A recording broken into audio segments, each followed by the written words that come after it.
Hey, good morning, guys. Happy Monday. Feeling a little under the weather. Hopefully, I'm here when you guys get here. I'm going to test this morning. Anyhow, here's your video for your final. It's where you're going to write a letter to me, selecting and supporting your final grade. Okay. This should not be a surprise to you. You did this last quarter, and you will do it this quarter, this semester, whatever you want to call it. All right. And to remind you, your grade has not existed. It still does not exist until you and I bring it to life here at the end. Okay. So, with that, I want you to first reflect on your commitment from the beginning of the quarter, and then you've also checked in on at least once, all right, at the six week point. So, that wasn't too long ago. And I want to reiterate to you kind of what the expectations are here. So, for an A, that means you were fully committed to your learning. You completed all the daily learning tasks. You demonstrated you completed all learning checks and fully engaged in the feedback response process until you demonstrated expected growth. You collected and presented ample evidence for your learning letter, which is this. Okay. For a B, not quite an A. All right. Certainly more than a C, but not quite an A. You completed most daily tasks.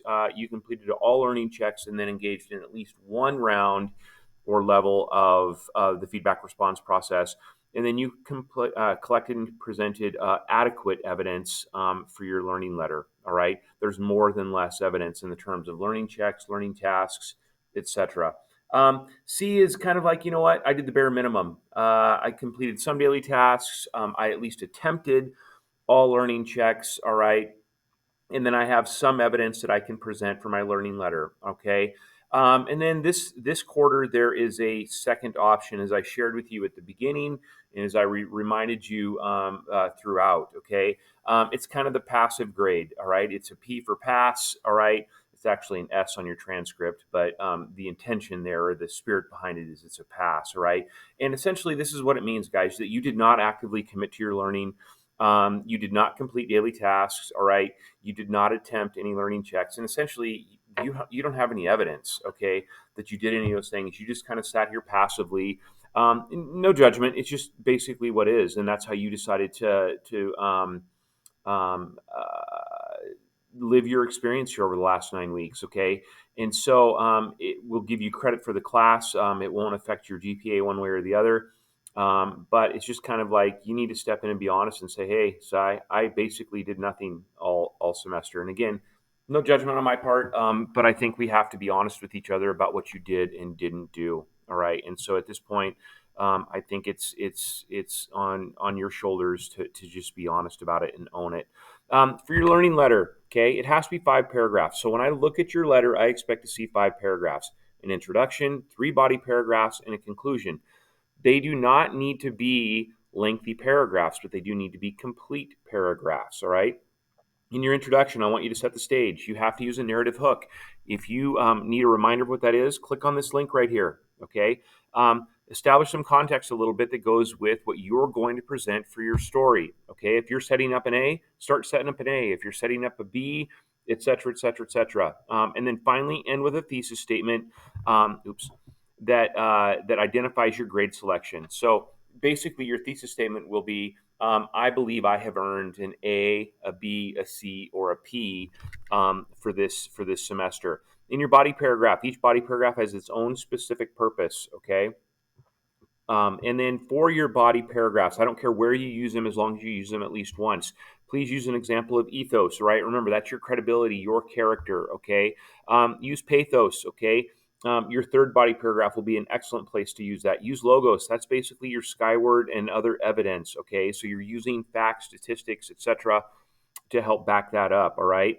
Um, and so for your first body paragraph, this is about your skyward in your learning tank record, okay, and your learning checks, okay.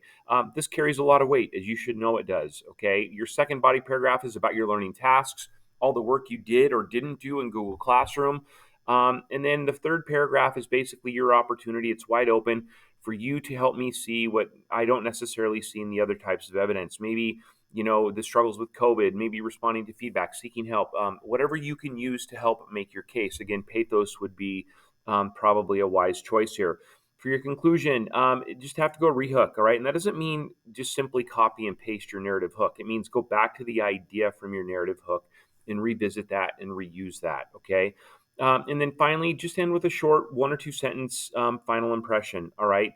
Or insight about your learning experience from the semester, okay? Requirements and reminders, please proofread your letter. No red or blue squiggly lines, signal lines underneath, okay? Please take your time, go back and proofread it. Either make a mistake or make corrections or ignore them so I know you actually went back and reread what you wrote, okay? Please use the highlighted colors to indicate the required parts of your letter. So your hook and rehook should be in yellow. Your thesis statement should be in light blue. Ethos in orange, pathos in green, and logos in purple, all right? Please help me out and highlight those for me. I need your letters by the end of the period on Friday, all right, which is January 28th. Your letter goes down here. As always, please ask questions. And as a reminder, this is something that we have to come to an agreement on, all right? In almost all situations, I'm just going to simply say, yes, I agree, all right? I see what you see. When I don't see what you see and I can't agree, then we just go back to the table and we keep working through it together until we get to a place where we're both able to live with and sleep with your final grade selection. Okay. If you need help, reach out. Other than that, please take your time on this. You have all week to do it, but please don't wait until the last minute. That makes it difficult for us to come to a reasonable agreement if by chance we don't agree. All right. So get on top of this, stay on top of this, get a little bit done each day. All right. Peace out, my friends.